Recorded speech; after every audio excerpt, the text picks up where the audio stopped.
الحمدللہ رب العالمین الصلاۃ والسلام علی رسول الکریم وآلہ وصحابہ اجمعین وعباد اللہ الصالحین۔ یسرنا القرآن نام کے ساتھ تفسیر کا لیسن نمبر 2.26 ہے، یعنی دوسرے سورہ کا 26واں سبق، اور اس کا تھیم ہے سورہ بقرہ آیت نمبر 22۔ ٹاپکس کورڈ اس طرح سے ہیں: سب سے پہلے word by word and phrase by phrase translation, اس کے بعد کامنٹری یعنی تفسیر، آخر میں کچھ امپورٹنٹ پوائنٹس، ایکنالجمنٹ اور ریفرنسز۔ اعوذ باللہ من الشیطان الرجیم، بسم اللہ الرحمن الرحیم۔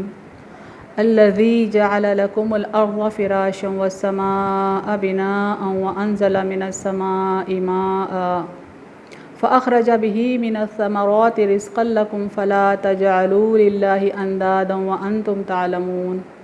لفظی ترجمہ نیچے دیکھیں۔ الذی کا روٹ ورڈ الف لام ذال یا سے معنی جس نے، انگلش میں the one who۔ جعلا کا روٹ ورڈ جیم عین لام سے معنی بنایا، انگلش میں made۔ لکم کمبینیشن لا اور کم کا، لا کے معنی لیے، کم کے معنی تمہارے لیے، انگلش میں for you۔ الارضا کمبینیشن ال اور ارضا کا، ال دا کے ایکویلنٹ ہوتا ہے، ارضا کے معنی زمین کے ہیں، روٹ ورڈ الف را ذات سے ہے، انگلش میں the earth۔ فراشا معنی فرش اور روٹ ورڈ فا را شین سے، انگلش میں a resting place۔ والسماء کمبینیشن وا اور السماء کا، وا کے معنی اور کے ہیں، السماء یعنی آسمان، روٹ ورڈ سین میم واو سے، اور آسمان انگلش میں and the sky۔ Last line دیکھیں، بناء چھت کو کہتے ہیں، روٹ ورڈ با نون الف سے، انگلش میں a canopy۔ وَأَنزَلَ کا کمبینیشن ہے، وا کے معنی اور کے ہیں، انزلہ یعنی نازل کیا، اتارا، روٹ ورڈ نون زا لام سے، اور نازل کیا، انگلش میں اینڈ سینٹ ڈاؤن۔ من کے معنی سے کے ہیں، روٹ ورڈ میم نون سے، انگلش میں فرام۔ السمائی کمبینیشن ہے ال اور سماعن کا، ال یعنی دا، سماعن یعنی آسمان، روٹ ورڈ سین میم واو سے، انگلش میں the sky۔ ماء کے معنی پانی کے ہیں، روٹ ورڈ میم واو ہا سے، انگلش میں واٹر۔ فاخرجا کمبینیشن فا اور اخرجا کا، فا یعنی پس، اخرجا یعنی نکالا، پس نکالا، انگلش میں then brought forth۔ اخرجا کا روٹ ورڈ خا را جیم سے۔ نیکسٹ لائن دیکھیں، بھی اس کے ذریعے، انگلش میں دیر with۔ من الثمراتی کمبینیشن ہے من ال اور ثمرات کا، من یعنی سے، روٹ ورڈ میم نون سے ہے، ال یعنی دا، ثمرات یعنی ثمرات یا پھل، روٹ ورڈ ثا میم را سے، تینوں کمبائن ہوتے ہیں تو بنتا ہے ثمرات میں سے، انگلش میں from the fruits. Last line دیکھیں، رزقا لکم کمبینیشن ہے رزقن لا اور کم کا، رزقن کے معنی رزق ہیں، روٹ ورڈ را زا قاف سے، لا کے معنی لیے اور کم کے معنی تمہارے، تینوں کمبائن ہوتے ہیں تو بنتا ہے تمہارے لیے، انگلش میں ایز تمہارے لیے رزق اردو میں ہوتا ہے، اور انگلش میں ایز پروویژن فار یو۔ فلا کمبینیشن ہے فا اور لا کا، فا کے معنی پس، لا کے معنی نہیں، اور روٹ ورڈ لام الف سے، پس نہیں، اور انگلش میں so do not. Next line, تجعلو روٹ ورڈ جیم عین لام سے معنی بناؤ، ٹھہراؤ، انگلش میں سیٹ اپ۔ للہ اللہ کے لیے، روٹ ورڈ حمزہ لام ہا سے ہے، انگلش میں ٹو اللہ۔ لاسٹ لائن دیکھیں، اندادا روٹ ورڈ نون دال دا سے، معنی کوئی شریک، ہمسر، برابر والا، انگلش میں رائیولز۔ وانتم کمبینیشن ہے وا اور انتم کا، وا یعنی اور، انتم یعنی تم، اور روٹ ورڈ الف نون تا میم سے، دونوں کمبائن ہوتے ہیں تو ہوتا ہے اور تم، انگلش میں وائل یو۔ لاسٹ لائن دیکھیں، تعلمون معنی ہے جانتے ہو، روٹ ورڈ عین لام میم سے، انگلش میں you know. Phrase by phrase translation دیکھیں اردو میں، الذی جعل لکم جس نے بنایا تمہارے لیے، الارض فراشا والسماء بناء زمین کو فرش اور آسمان کو چھت، وانزل من السماء ماء اور آسمان سے پانی اتارا، فَأَخْرَجَ بِهِ مِنَ الثَّمَرَاتِ رِزْقًا لَكُمْ پس اس سے پھل نکالے جو تمہارے لیے رزق ہیں.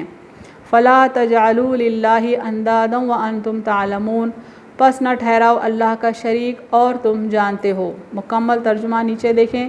جس نے بنایا تمہارے لیے زمین کو فرش اور آسمان کو چھت اور آسمان سے پانی اتارا پس اس سے پھل نکالے جو تمہارے لیے رزق ہیں پس نہ ٹھہراؤ اللہ کا شریک اور تم جانتے ہو.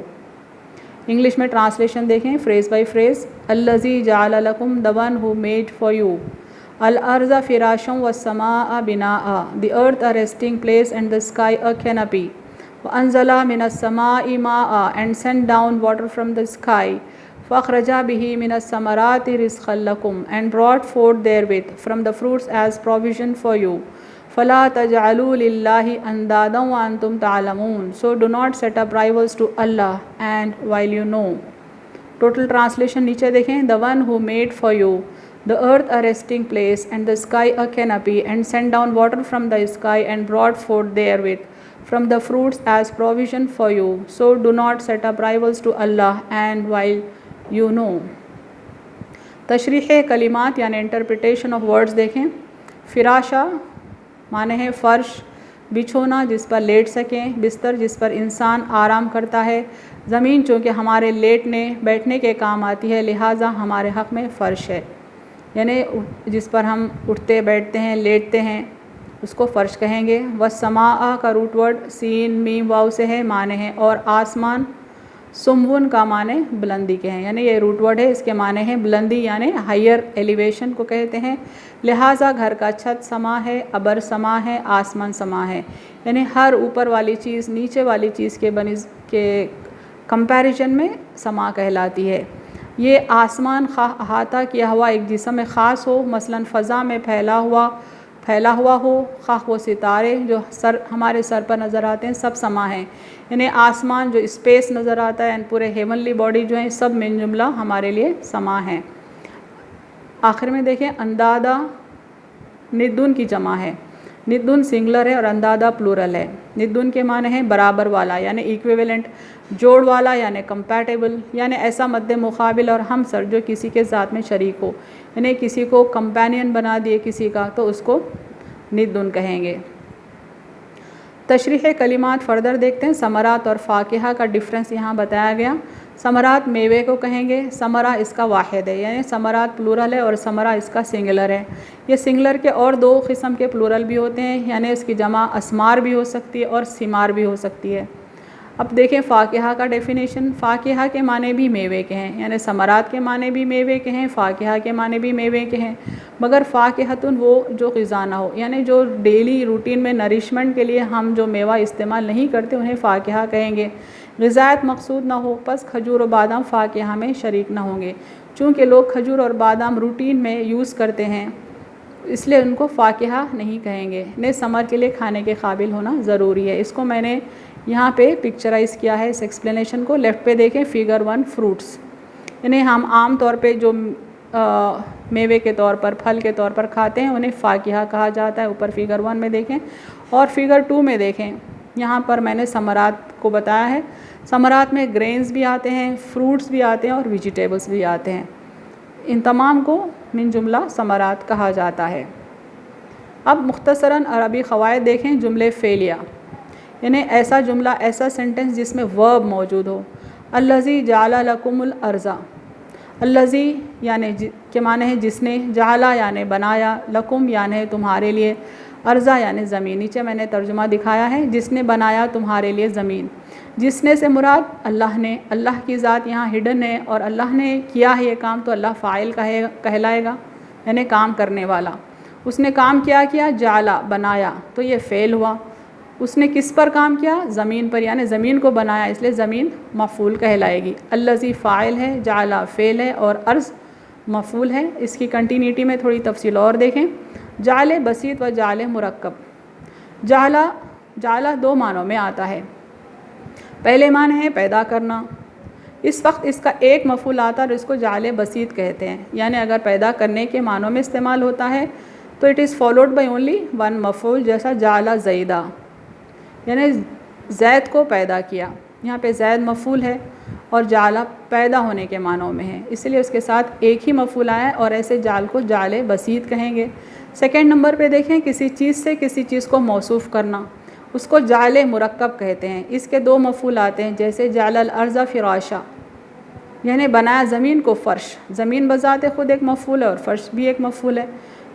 اس میں ایک مفعول ارض ہے اور دوسرا فراش ہے، اور فرش کیا کر رہا ہے؟ صفت بتا رہے زمین کی، اس لیے کہا گیا کہ کسی چیز سے کسی چیز کو موصوف کرنا ہے، یعنی سیکنڈ مفعول جو ہے وہ فرسٹ مفعول کی صفت یا کیریکٹرسٹک کو ریپریزنٹ کرتا ہے۔ مزید مثالیں ہم اسی آیت سے ایکسٹریکٹ کرتے ہیں۔ الذی جعل لکم الارض فراشا، اس نے بنایا تمہارے لیے زمین کو فرش۔ میں نے جعل مرکب کو ریڈ میں فوکس کیا ہے۔ والسماء بناء، یعنی بنایا آسمان کو چھت۔ وانزل من السماء ماء، یعنی آسمان سے پانی برسایا۔ واخرج به من الثمرات رزقا لکم، یعنی زمین سے نکالا ثمرات جو کہ رزق کے مثل ہے یا رزق کے برابر ہے یا وہ ہمارا رزق ہے۔ تفسیر آیت دیکھتے ہیں۔ الذی جعل لکم الارض فراشا، یعنی اس نے بنایا زمین کو فرش۔ جعلا کے معنی عدم سے وجود میں لانا، یعنی نان ایگزسٹنگ ہے سم تھنگ تو اس کو ایگزسٹنس میں لانا۔ زمین پہلے انسان کے رہنے کے قابل نہ تھی، اللہ تعالیٰ نے اسے زندگی کے قابل بنایا۔ اللہ نے ایک طویل مدت تک زمین کے اوپر تبدیلیاں کی کہ پھر سطح زمین کو پانی کے ذریعے قابل استفادہ بنایا۔ فگر 3 دیکھیں کہ زمین پہلے کیسی تھی، ایک آگ کا گولا تھی، بس لاوا ہی لاوا تھی، یہ انسان کے رہنے کے قابل ہی نہیں تھی۔ کافی برس گزرنے کے بعد یا گزرتے ہوئے وقت کے ساتھ اللہ نے اس کو تبدیل کیا، کئی تبدیلیاں لائی، ٹرانسفارم کیا۔ نیچے دیکھیں ارتھ ناؤ، اس کا کلائمیٹ ایسا بنایا کہ انسان اس پر زندگی گزار سکے، اس میں زمین بچھائی، سمندر بنائے۔ زمین کو بچھونا کہا گیا، اس سے اشارہ بھی ملتا ہے کہ اس میں آرام و آسائش کے تمام وسائل فراہم ہیں، یعنی سارے سورسز جن کی ہم کو ضرورت پڑتی ہے زندگی گزارنے کے لیے اللہ نے اس زمین میں پیدا کیے۔ زمین کو کھیتی کے قابل بنایا، نہ زیادہ سخت نہ زیادہ نرم، نہ اتنی چھوٹی بنائی کہ ہوا کا کرہ فضا میں زمین سے منسلک نہ رہ سکے، اور نہ اتنی بڑی کہ ہوا کا کرہ معلق نہ رہ سکے۔ یعنی کہ زمین جو اسفیئر ہے اس کو بہت ہی ڈینس چھوٹا بناتا تو ایٹماسفیرک بیلٹ کو ایبزارب کر لیتی، یا اتنا بڑا ہیوج بنا دیتا کہ گریویٹیشنل پل ہونے سے ایٹماسفیرک بیلٹ ہی اس پر نہ ٹکتا۔ زمین کی محوری گردش یعنی اس کا جو روٹیشن ہے اگر موجودہ رفتار سے کم ہوتی تو دن اور رات کئی گنا بڑے ہوتے، یعنی ارتھ کا روٹیشن سلو ہوتا اپنی ایکسس پر، تب دن کا ڈیوریشن بھی بہت بڑھ جاتا، رات کا ڈیوریشن بھی بہت بڑھ جاتا۔ تو کانسیکوینس کیا ہوتا؟ نتیجتاً دن کو گرمی اور رات کو سردی کی شدت سے مخلوق مر جاتی، یعنی ڈے کا ڈیوریشن بڑھ گیا تو ہیٹ بڑھ جائے گی، رات کا ڈیوریشن بڑھ گیا تو سردی بڑھ جائے گی، تو جو مخلوق ہے ان کا جینا ناممکن ہو جائے گا۔ اس قسم کے ہزاروں وجوہات ہیں جن کے سبب یہ زمین آرام دہ بستر قرار پائی۔ یہ تھوڑے سے چند اور وجوہات میں نے بتائے ہیں، اوپر دیکھیں فگر 5 میں کہ زمین کو سورج کے ایک خاص ڈسٹنس پہ رکھا، اگر بہت زیادہ دور کر دیتا تو بھی مسئلہ ہوتا، اگر سورج کے بہت قریب ہوتی تب بھی مسئلہ ہوتا۔ اس طرح سے نیچے تصویر میں دیکھیں کہ اللہ نے بارش برسا کر انسانوں کے لیے گرینری پیدا کی، پھل پھول میوے اناج ترکاریاں وغیرہ اس نے بنائے۔ اول تو ہمارے خالق نے ہم کو ہماری ماؤں کے پیٹ میں تخلیق کیا، اس تخلیق کے دوران ہر ضرورت کی چیز اس کو مہیا کی، ہر لحاظ سے اس کی حفاظت کی۔ یعنی انسان کی زندگی کے جو ملٹیپل فیزز ہوتے ہیں اس میں سے پہلے فیز کا ذکر ہے کہ انسان جب ماں کے پیٹ میں تھا تب بھی اس کی پرورش اللہ ہی نے کی، اس کی ساری ضروریات کا خیال کیا، اس کی حفاظت کی۔ پھر جب وہ دنیا میں آیا تو اس کی مزید پرورش اور نشو و نما کا انتظام کیا، زمین کا فرش اس کی ضروریات کے لیے مہیا کیا، آسمان کو چھت کے مثل بنایا، پانی برسایا اور زمین سے اس کے لیے کئی قسم کے میوے، ترکاری، اناج وغیرہ پیدا کیا۔ یعنی ماں کے پیٹ میں بھی ضروریات پوری کرنے والا، پرورش کرنے والا اللہ ہی ہے، جب انسان دنیا میں آتا ہے تب بھی اس کے ساری ضروریات کا پورا کرنے والا صرف اور صرف اللہ ہی ہے۔ زمین اور اس کی ہر چیز انسان کے لیے ہی پیدا کی گئی ہے، کسی اور مخلوق کے لیے نہیں۔ جیسے اللہ تعالیٰ فرماتے ہیں هو الذی خلق لکم ما فی الارض جمیعا، اللہ وہ ہے جس نے جو کچھ زمین میں ہے سب تمہارے لیے پیدا کیا ہے۔ یعنی زمین کی ساری نعمتیں انسان کے لیے ہی اللہ نے بالخصوص پیدا کی ہیں۔ انسان سے وہ اتنی محبت کرتا ہے، اتنی پریفرنس انسان کو دیتا ہے کہ ساری چیزیں مخلوق صرف اور صرف انسان کے لیے پیدا ہوئے ہیں۔ اتنے احسانات کے باوجود اللہ کا شریک ٹھہرانا انسان کے لیے گمراہ کن عمل ہے، یعنی انسان کی گمراہی ہے کہ اتنے احسانات ہونے کے باوجود بھی اگر ہم اللہ کا شریک ٹھہراتے ہیں تو پھر ہم بھٹکے ہوئے لوگوں میں، ضالین میں شمار ہوں گے۔ امپورٹنٹ پوائنٹس دیکھیں، چونکہ اللہ خالق ہے، رب و رزاق ہے، لہٰذا صرف اور صرف اسی کی بندگی ہونی چاہیے، کیونکہ اللہ ہی نے ہم کو تخلیق کیا، اللہ ہی ہمارا رب ہے، یعنی پرورش کرنے والا ہے، رزق دینے والا ہے، تو ہم کو چاہیے کہ واحد اللہ کی بندگی کریں۔ اسلام اور قرآن کی تعلیم میں ہمیشہ غور و فکر کی ہدایت کی گئی ہے۔ صرف اسلام ہی وہ مذہب ہے جس کی تعلیم میں تفکر سے کام لیا جاتا ہے، یعنی ہم کو حکم ہے قرآن میں، ہماری تعلیمات میں، کہ ہم غور و فکر سے کام لیں، لاجیکل ریزننگ سے کام لیں، فیکٹس کو سمجھیں، سچائی کو سمجھیں اور سچائی کے راستے کو اپنائیں۔ بلائنڈلی اندھے ہو کر ہم اپنے فور فادرز کو یا کسی اور کو فالو نہ کریں۔ علم و آگہی سے انسان موحد بنتا ہے، مشرک نہیں، یعنی اگر نالج ہے فیکٹس کی، ٹروتھ کی، تو انسان حق کے راستے پر جاتا ہے اور اللہ واحد کی بندگی کرتا ہے، مشرک نہیں بنتا۔ فلا تجعلوا للہ اندادا وانتم تعلمون، یعنی اللہ کا مد مقابل نہ ٹھہراؤ جب کہ تم علم رکھتے ہو، یعنی جب تم نالج رکھتے ہو فیکٹس کی، حق کی، تو پھر اللہ کے شریک نہ ٹھہراؤ، یہ اللہ کا حکم ہے۔ وآخر دعوانا ان الحمد للہ رب العالمین۔